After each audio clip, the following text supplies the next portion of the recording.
Breast tumour কি? Breast tumour বা স্তনপিণ্ড সব সময় ক্যান্সার নয়, তবে নিচের লক্ষ্যগুলো যদি দেখা দিলে দ্রুত সচেতন হওয়ার প্রয়োজন রয়েছে। স্তনের চাকা বা পিণ্ড, স্তন বা বগলের নিচে কোনো শক্ত চাকা বা দলা অনুভব হওয়া, এটি সাধারণত ব্যথাহীন হয়, তবে কিছু ক্ষেত্রে ব্যথাও হতে পারে। তবে এই লক্ষণগুলি কি কি? আকার ও আকৃতির পরিবর্তন, স্তনের স্বাভাবিক আকার বা গঠনের হঠাৎ কোনো পরিবর্তন আসা, ত্বকের পরিবর্তন, স্তনের চামড়া কুঁচকে যাওয়া বা লালচে হয়ে বা কমলা লেবুর খোসার মতো ছোট্ট ছোট্ট ছিদ্রযুক্ত দেখাবে।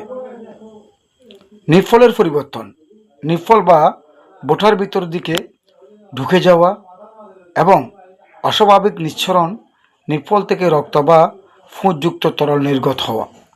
ফুলাভাব, স্তনের কোনো নির্দিষ্ট অংশ ফুলে ওঠা বা ফুরো হয়ে যাওয়া।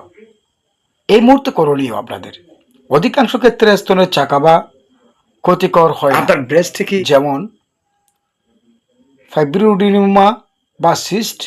তবে লক্ষণগুলো দেখা দিলে নিশ্চিত হওয়ার জন্য আলট্রাসোনোগ্রাফি বা ম্যামোগ্রাফি করা খুবই জরুরি। আপনার ব্রেস্টের ভিতরে কি